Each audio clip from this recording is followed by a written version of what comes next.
नमस्कार, V news में आपका स्वागत है। मैं हूं संजना। आइए नजर डालते हैं आज की कुछ खास खबरों पर।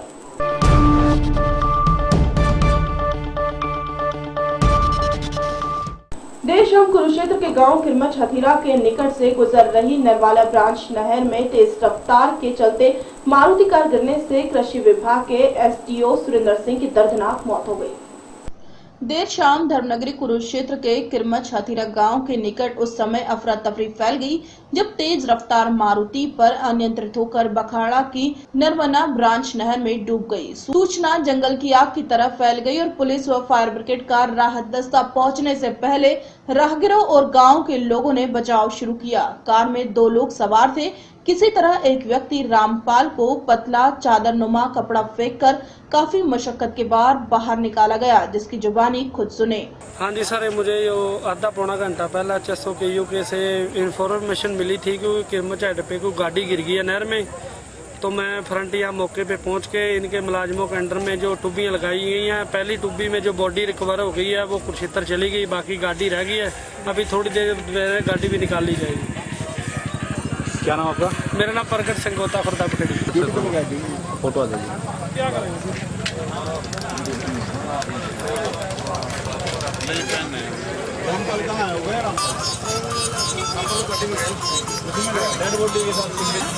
हेलो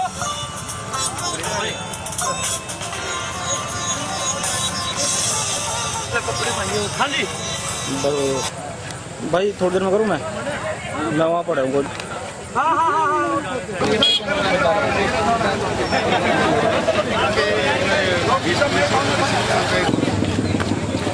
बस चलो लिखो आप भी।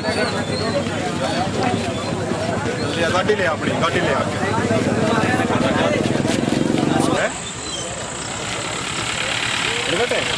क्या है गाड़ी है क्या है? फिर सवेरे कितने बजे आवा? सवेरे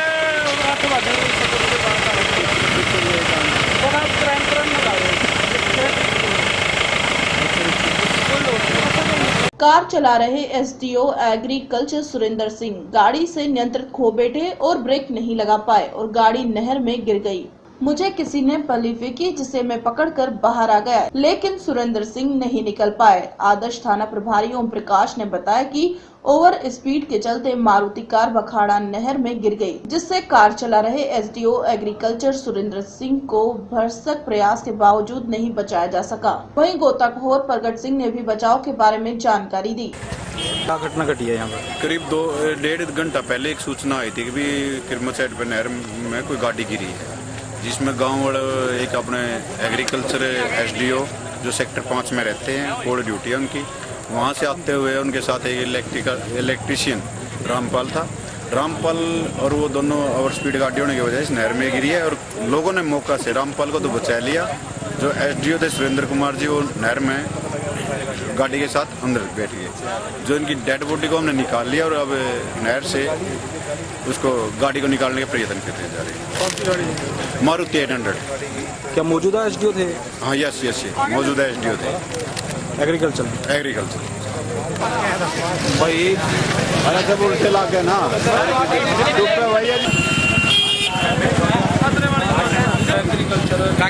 ऊपर हो सारे फोटो कर लो, मैं सारी फोटो कर लो पहला। थोड़ी पीछे हो जाओ भाई प्लीज। मैं 2 मिनट देगा मारता। कौन थे जी? एसडीओ सुरेंद्र कुमार। हाँ जी। और आपका नाम क्या है? मेरा रामपाल है। आप कहाँ से हैं जी? मैं कोल से ही हूँ और वो कैंपस में रियासत है हमारी। तो ये क्या करते हैं? ये एसडीओ सिविल डिपार्टमेंट से एसडीओ एसडीओ एग्रीकल्चर से। कोल से आ रहे थे आप कुरुक्षेत्र? हाँ, कोल से ड्यूटी के बाद 2 ही जने थे तुम? दोनों थे हम। अच्छा, चला खुद रहे थे वो? चला वो खुद रहे। तो अनबैलेंस कैसे हो गया एकदम? वहाँ यहाँ से वो करीब 200 मीटर की दूरी पे वहाँ उनका ब्रेक कुछ गड़बड़ हो गया। तो एक बार थोड़ा सा कोशिश करी उन्होंने, एक बार लगा भी, तो उसके बाद फिर नहीं मतलब के कंट्रोल हो पाया। तो वो यहाँ तक बचाने की कोशिश करी, इस तरफ भी नहीं ले गए, पता नहीं ऐसे कैसे क्या हुआ, तो इस तरफ ही आ गई। तो आप कैसे बच गए? मैं उस हिस्से में से निकला, वो भी कोशिश कर रहे थे निकलने की। आगे बैठे थे आप भी?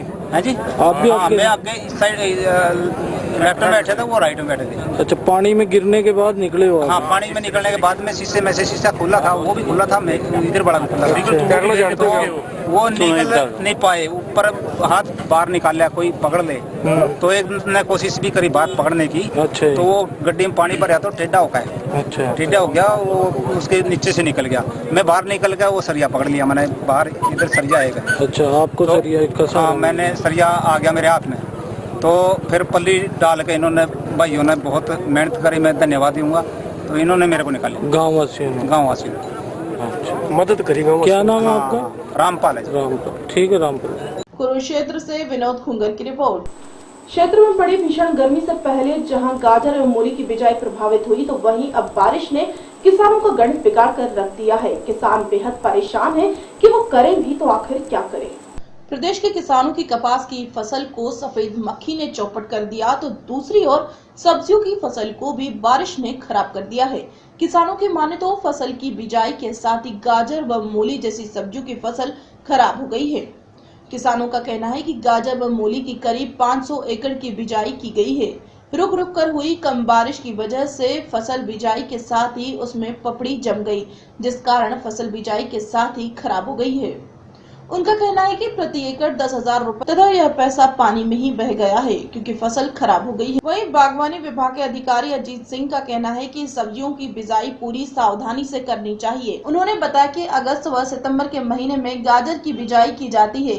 खेत को अच्छी तरह तैयार कर बिजाई करना चाहिए। उन्होंने बताया कि किसानों को घबराने की जरूरत नहीं है और गोबर की अच्छी खाद जो कि पुरानी हो उसका इस्तेमाल करना चाहिए। उन्होंने यह भी बताया कि गाजर के लिए रेतीली जमीन सबसे उपयुक्त है तथा आवश्यक तत्वों का प्रयोग कर बिजाई करना चाहिए। भले ही कृषि विशेषज्ञ सही तरीके से बिजाई करने की सलाह दे रहे हो, मगर बरसों से गाजर व मूली जैसी सब्जियों की बिजाई करने वाले किसान परेशान हैं। उनका कहना है कि बारिश की वजह से फसल पहले ही खराब हो गई। इससे पहले कपास की फसल सफेद मक्खी की वजह से बर्बाद हुई थी, तो गाजर व मूली को पहले गर्मी ने, इसके बाद बारिश ने खराब कर दिया। ऐसे में किसानों की परेशानियां कम होने का नाम नहीं ले रही हैं। वे करें भी तो क्या करें।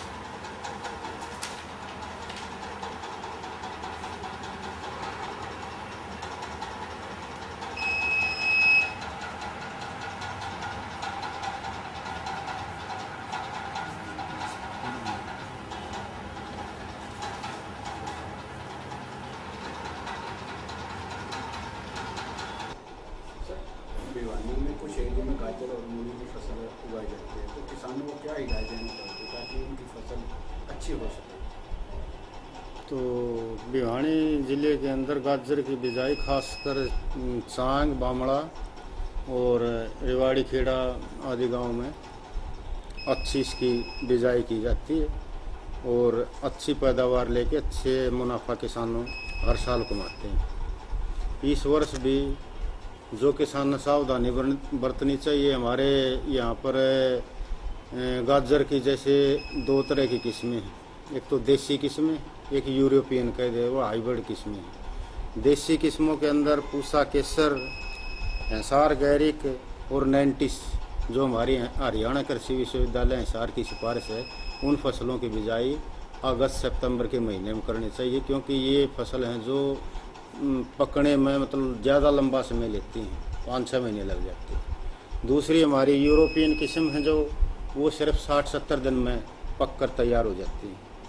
वो किस्में जैसे कि हमारी है CDR है, करोडा है और रेड कोर आदि अच्छी किस्में हैं, जिनकी किसानों ने जिन किस्मों पर बागवानी विभाग किसानों को 40% अनुदान पर बीज भी उपलब्ध करा रहा है और किसानों को हिदायत दी जाती है कि इस टाइम गाजर की बिजाई का सीज़न चल रहा है और जिन किसान भाइयों ने गाजर की बिजाई कर ली है और ये 2-3 दिन से बूंदाबांदी जो हो रही है, इससे कोई चिंता की बात नहीं है, क्योंकि जो पपड़ी वगैरह लगनी थी पहली बरसात पर होती है, उसके बाद तो कोई इतना फर्क नहीं पड़ेगा बिजाई पर। तो किसान भाइयों को बागवानी विभाग की तरफ से यही है, तो बीज के अनुदान का फ़ायदा उठाएं। सभी हाइब्रिड जितनी भी सब्जियां, सब पर 40% अनुदान बागवानी विभाग द्वारा उपलब्ध कराया जा रहा है। दूसरी, किसान भाइयों ने बिजाई करते समय खेत की को अपना अच्छी तरह से तैयार करना चाहिए। गोबर की गली सड़ी पुरानी खाद डालनी चाहिए, नई खाद कभी भी नहीं डालनी चाहिए। और बिजाई में जैसे हमारी देसी किस्म 4-5 केजी पर एकड़ की सिफारिश की जाती है, जबकि यूरोपियन जो फसलें उनमें थोड़ा मतलब 3-4 केजी सीड ही प्रयोग में लिया जाता है। दूसरा, खेत की जो 2-3 जुताई करनी चाहिए। प्रत्येक जुलाई के बाद उसमें पट्टा लगाएं, खेत की उचित नमी बनी रहे। और गोबर की खाद को भी खेत के तैयार करते समय भली प्रकार से उसमें मिला लेनी चाहिए। खाद वगैरह जैसे 20 टन गोबर की गली सड़ी खाद, 24 किलो नाइट्रोजन, 12 किलो फास्फोरस और 12 किलो पोटास प्रति एकड़ के हिसाब से किसान ने अपने खेत में डालना चाहिए। सर, जिस प्रकार अपने भिवानी में कुछ जगह रेतीली जमीन है, हाँ, तो उन किसानों क्या हिदायत है जहाँ पर रेतीली जमीन है? रेतीली ज़मीन तो गाजर के लिए बहुत बढ़िया है। रेतीली ज़मीन में तो किसानों ने मतलब इसकी सोइंग के लिए बहुत फ़ायदेमंद है, अच्छी पैदावार देती है। जितनी भी जहाँ आलू गाजर जो भी फसल है वो बड़ी अच्छी पैदावार देती है इसके लिए। टोटल भिवानी में कितने एरिया में ये फसल जैसे हमारे सर्वे के अनुसार लास्ट ईयर तो लगभग 250 हेक्टेयर में थी, लेकिन उससे पिछले साल 13-14 में हमारे 600 हेक्टेयर गाजर की बिजाई की थी। तो इस साल भी उम्मीद की जा रही है कि लगभग 500 हेक्टेयर गाजर की बिजाई डिस्ट्रिक्ट भिवानी में जरूर हो। ज़्यादातर देखने में आता है कि जो पारंपरिक खेती है वही किसान करते हैं, इस खेती की तरफ से बहुत कम रुझान होता है, तो किसानों को क्या सलाह देनी चाहिए? नहीं, कितना फायदा हो सकता है अगर बागवानी विभाग ने इस वर्ष 22 अवेयरनेस कैंप लगाए हैं, जिनमें कई गांवों को इकट्ठा करके सलाह दी गई है कि आप इस परंपरागत खेती से छुटकारा पाओ, क्योंकि किसानों ने भी सभी जगह यही बताया जी में नुकसान है, कोई फ़ायदा नहीं है। जैसे जीरे गेहूँ के अंदर तो इसको मतलब परिवर्तन किया जा रहा है, बाग लगाए जा रहे हैं किसानों को। 3000 हेक्टेयर में पहले भी हमारे बाग लगाए हुए भिवानी डिस्ट्रिक्ट में, और इस साल भी कम से कम 200-250 हेक्टेयर में किन्नौ अमरूद के बाग लगाए। उस मैक्सिमम मतलब ज़्यादा से ज़्यादा सब्जियों की तरफ भी किसानों का रुझान किया जा रहा है। तो 20-20 हज़ार रुपये पर एकड़ के अनुदान हम सब्जियों की फसल पर किसानों को उपलब्ध करा रहे हैं, और हमें पूरी उम्मीद है कि किसान ज़्यादा से ज़्यादा बागवानी विभाग को अडॉप्ट करेंगे। आगे से भी हम इसी तरह के अवेयरनेस कैंप और इसको उस परंपरागत खेती को बागवानी में बदलने के पूरी विभाग के अपनी तरफ से कोशिश में है, और किसान भाई अवश्य इसका फ़ायदा उठाएंगे। सर, पूरा नाम क्या लिखते हो? अजीत सिंह राठी। राजेश बिस्ट की रिपोर्ट। जलियांवाला बाग में आतंकवादी विरोधी फ्रंट ने शहीद आजम शहीद भगत सिंह को शहीदी स्मारक पर श्रद्धा सुमन भेंट कर शहीदों को श्रद्धांजलि देकर जन्मदिन मनाया। जलियांवाला बाग में आतंकवादी विरोधी दल के कार्यकर्ताओं ने बसंती रंग की पगड़ियां पहने, हाथों में तिरंगा लिए शहीद आजम शहीद भगत सिंह के अमर रहे के गगन झूमे नारे लगाते हुए आतंकवादी विरोधी दल पंजाब के प्रधान के नेतृत्व ने शहीदी स्मारक पर श्रद्धासुमन भेंट कर शहीदों को श्रद्धांजलि देकर जन्मदिन मनाया। इस दौरान आतंकवादी विरोधी दल पंजाब के प्रधान मोहिंदर सिंह ने शहीद भगत सिंह के बारे में जानकारी देते हुए बताया कि पाकिस्तान की IS एजेंसी भारत में हेरोइन भेजकर युवा पीढ़ी को नशे में डालना चाहती है। उन्होंने युवा पीढ़ी को नशे से दूर रहने की अपील की है।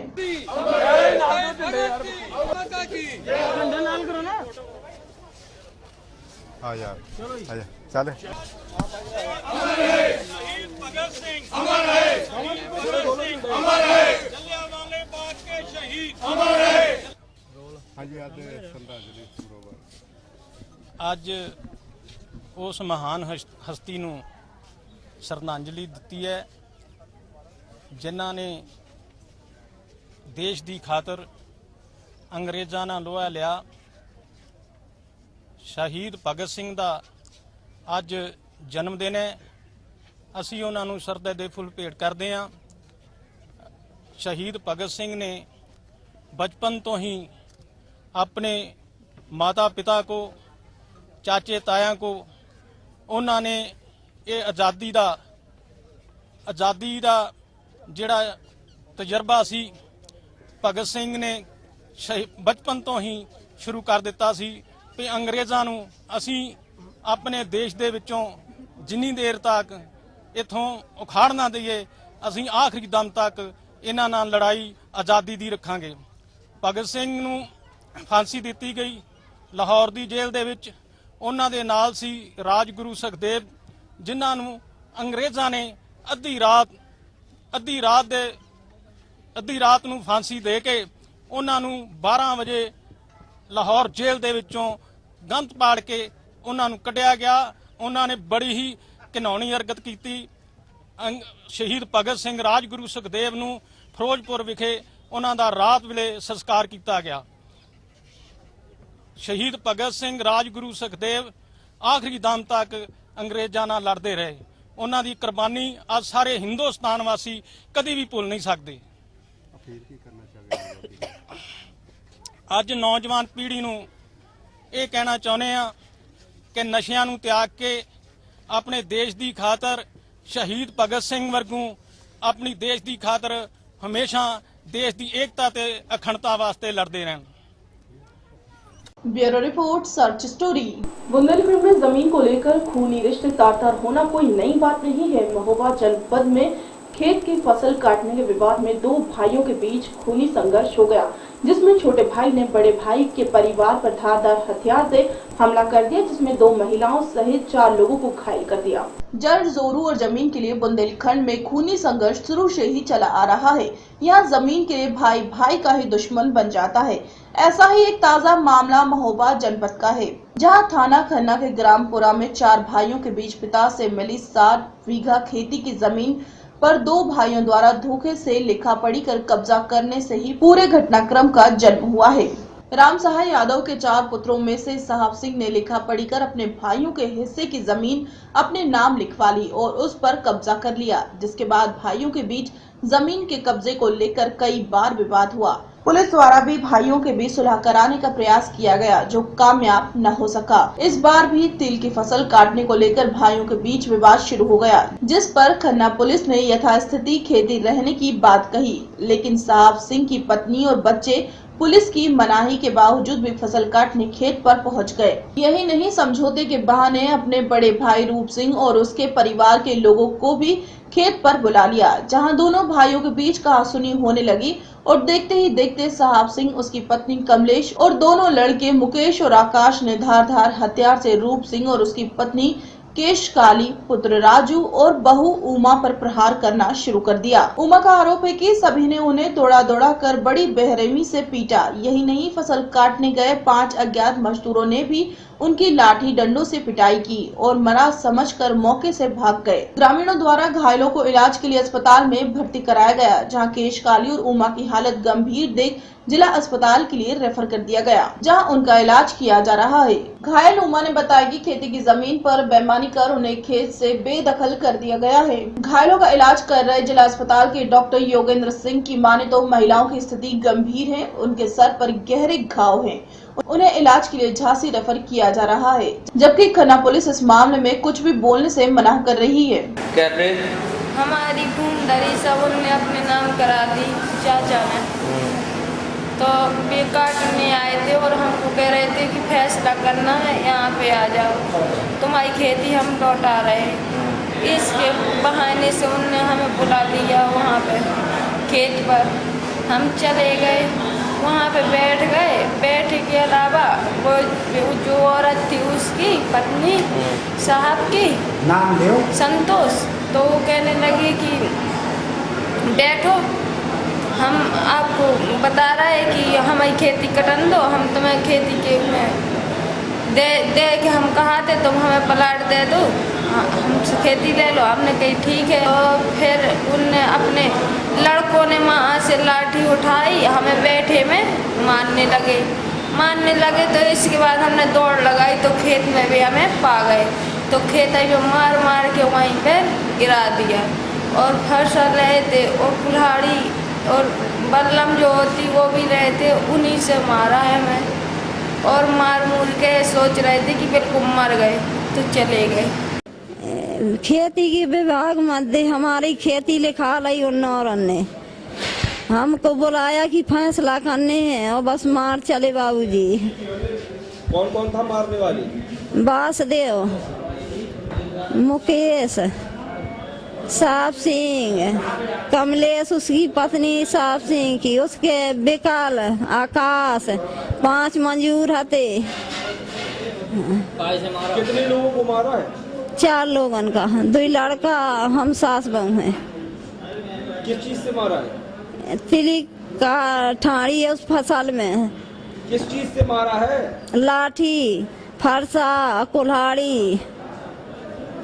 ये पेशेंट दोनों कवराई से रेफर होकर के आए हैं। इनको मल्टीपल इंजरीज हैं, उसमें लेसरेशंस भी हैं, कंट्यूजन्स भी हैं और उनको बहुत ही सीरियसली इंजर्ड किया गया है। मल्टीपल इंजरीज हैं, उनको हम लोग जो मैनेज करने की कोशिश कर रहे हैं।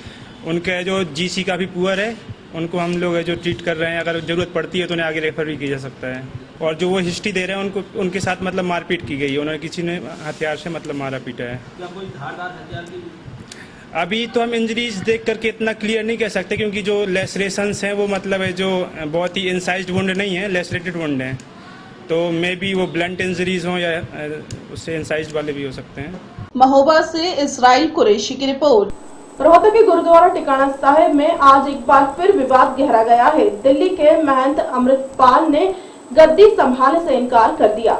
रोहतक के गुरुद्वारा टिकाणा साहिब में आज एक बार फिर विवाद गहरा गया। दिल्ली के महंत अमृतपाल ने गद्दी संभालने से इनकार कर दिया। एक दिन पहले ही टिकाणा साहिब की गद्दी सौंपी गई थी और आज औपचारिक रूप से रस्म अदायगी होनी थी, लेकिन महंत अमृतपाल अब पीछे हट गए। यही नहीं, उन्होंने अनेक आरोप भी जड़े हैं। महंत अमृतपाल का कहना है कि उनकी बात ही नहीं सुनी गई, उन पर हमला हुआ, 2 घंटे बंधक बनाया गया और फिर भी विवाद निपटाने के लिए बनी कमेटी के सदस्यों ने चुप रहने के लिए कहा।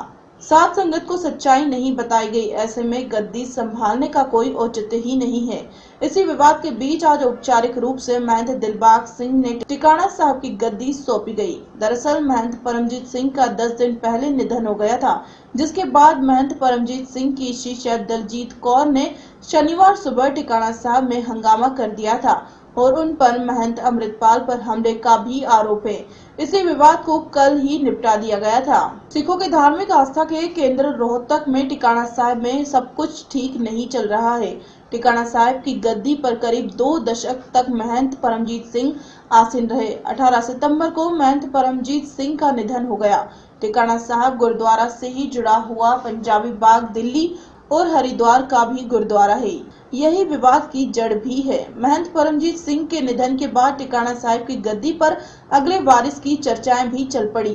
दिल्ली के पंजाबी बाग गुरुद्वारा के महंत अमृतपाल का नाम सबसे आगे था। गुरुद्वारे से जुड़ी साध संगत ने 24 सितंबर को तय कर लिया कि अमृतपाल ही गद्दी संभालेंगे, लेकिन शनिवार अल सुबह गुरुद्वारे की एक पुरानी सेवादार दलजीत कौर ने हंगामा कर दिया।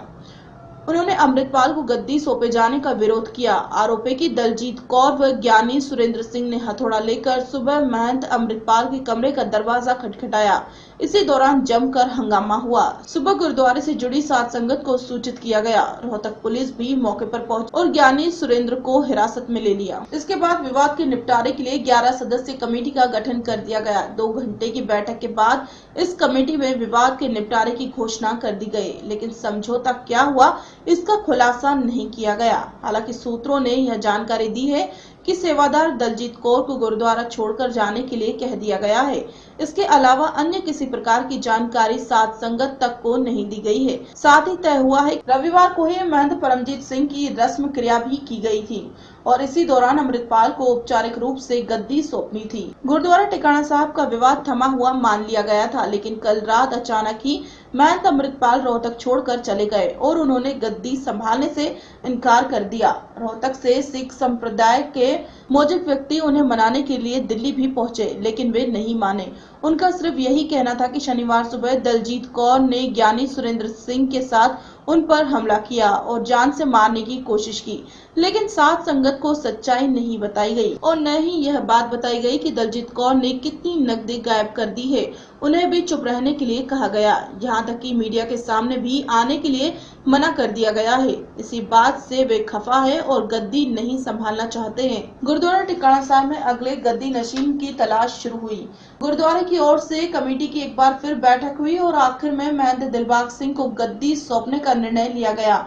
शुरुआत में महंत परमजीत सिंह की याद में पाठ हुआ, जिसमें साध संगत ने शिरकत की। इसके बाद महंत दिलबाग सिंह को औपचारिक रूप से पगड़ी बांधकर टिकाणा साहिब की गद्दी सौंप दी गई। इस दौरान महंत दिलबाग सिंह ने भी साध संगत को संबोधित किया और कहा कि सेवा के लिए आए हैं। उधर दोपहर को महंत अमृतपाल ने तो मीडिया से मोबाइल पर बातचीत में शनिवार सुबह की घटना का खुलासा किया और अनेक आरोप भी दलजीत कौर व अन्य पर जड़े। करीब 9 मिनट तक हुई बातचीत की तमाम रिकॉर्डिंग हमारे पास मौजूद है। पकोल अमृतपाल शनिवार अल सुबह करीब 3 बजे दलजीत कौर व ज्ञानी सुरेंद्र पाल ने उनके कमरे का दरवाजा खटखटाया। वे उस समय नींद में थे। उन्होंने दरवाजा खोला तो उनके हाथ में हथौड़ा व चाकू थे।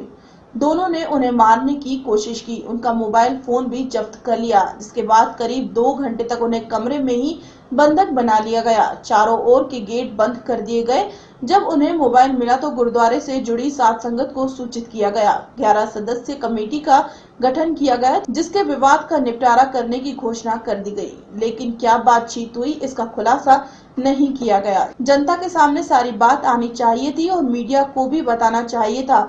महंत अमृतपाल सिंह इस बात पर भी सवाल उठाते हैं कि दलजीत कौर को किस आधार पर लाखों की नकदी दे दी गई। उनका तो यह भी कहना है कि करीब 1.5 करोड़ रुपए का कोई अता पता नहीं है। पुलिस हिरासत में लिए गए सुरेंद्र सिंह को भी छोड़ दिया गया। अपनी इसी बात से महंत अमृतपाल आगे कहते हैं कि उन्हें गद्दी का कतई लालच नहीं है, वे जनता की सेवा के लिए हैं, लेकिन जनता को भी तो सच्चाई जानने का अधिकार है। किस तरह उन पर हमला हुआ और फिर 2 घंटे तक बंधक बनाया गया, मीडिया से रूबरू तक नहीं होने दिया। उनसे कहा गया कि अगर वे सच्चाई बताएंगे तो जनता भड़क जाएगी। इस पर अमृतपाल का कहना है कि अगर हमले के दौरान उनकी हत्या की जाती तो फिर भी जनता को सच्चाई पता चलनी थी। वे कहते हैं कि रोहतक की साध संगत ने उन्हें गद्दी सौंपने का निर्णय लिया था और धार्मिक स्थान किसी की निजी संपत्ति नहीं होती, वे पब्लिक की संपत्ति होती है। महंत ने कहा कि उन्होंने यहाँ आने के बाद लंगर शुरू करवाया जो कई सालों से बंद था। यही बात दलजीत कौर को अच्छी नहीं लगी कि यहाँ साध संगत क्यों आ रही है। अमृतपाल सवाल करते हैं कि जनता को यह जानने का हक है कि महंत परमजीत सिंह की मौत के बाद गुरुद्वारा के बैंक खाते में कितनी राशि है, कितने लॉकर हैं और कितनी राशि दलजीत कौर के पास है। उन्होंने तो यह भी आरोप लगाया कि महंत परमजीत सिंह की मौत से एक दिन पहले 15 लाख रुपए बैंक से निकाले गए थे। इसके अलावा करीब 1.5 करोड़ रुपए का अभी तक कोई अता पता नहीं है। ज्ञानी सुरेंद्र सिंह से पुलिस अगर पूछताछ करती तो सच्चाई सारी सामने आ जाती। वहीं गुरुद्वारा टिकाणा साहिब के सेवादार और गुरुद्वारा बंगला साहिब के प्रधान अवतार सिंह कोचर उर्फ डोली ने किसी भी प्रकार के विवाद से साफ तौर पर इनकार कर दिया। उनका कहना था कि कोई विवाद नहीं है, जो विवाद था वह सुलझा लिया गया है। महंत अमृतपाल की गद्दी संभालने से इनकार के बारे में पूछे जाने पर भी उन्होंने स्पष्टीकरण दिया। उन्होंने कहा कि महंत अमृतपाल ने दिल्ली पंजाबी बाग के महंत हरबंस सिंह की खराब सेहत की वजह से रोहतक गुरुद्वारा टिकाणा साहिब की गद्दी संभालने से इनकार किया है, जिसके बाद महंत दिलबाग सिंह को गद्दी सौंपी गई है। दरअसल अवतार सिंह कोचर की इस मामले में अहम भूमिका रही है। उधर गुरुद्वारा टिकाणा साहिब के नए महंत दिलबाग सिंह खुद को तमाम विवाद से अलग बताते हैं। वे बोले कि साध संगत की सेवा करेंगे। गुरुद्वारा टिकाणा साहिब के तमाम विवाद के बीच हंगामा करने वाली महिला सेवादार दलजीत कौर मीडिया के सामने नहीं आ रही है और न ही उनकी ओर से किसी अन्य ने पक्ष रखा है। दिलबाग सिंह जी को बैठाया गया, तो बताइए थोड़ा।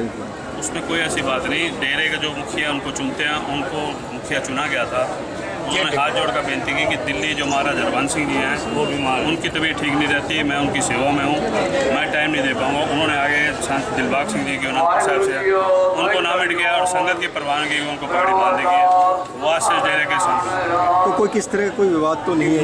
कोई किसी तरह का कोई विवाद नहीं, सब शांतिपूर्वक पूरे रीति रिवाज से सब हुआ। बीच में एक बात आई थी कि महंत अपेरपाल का कहना कि मेरी बात सुनी नहीं गई या मुझे कहने नहीं दी गई। नहीं ऐसी कोई बात किसी तरह कोई। सेवपंथी संप्रदा के पूर्व महापुरख बाबा हरवंश सिंह जी महाराज, संत बाबा अमृतपाल सिंह जी महाराज, उन्होंने हुक्म अनुसार सेवपंथी संप्रदा साड़ी सारी सभा है, उन्होंने प्रधान साहब जी तो सारे महापुरखों के हुक्म करके संगतां के सहयोग करके इस स्थान की सेवा गुरदास नूं सौंपी गई है।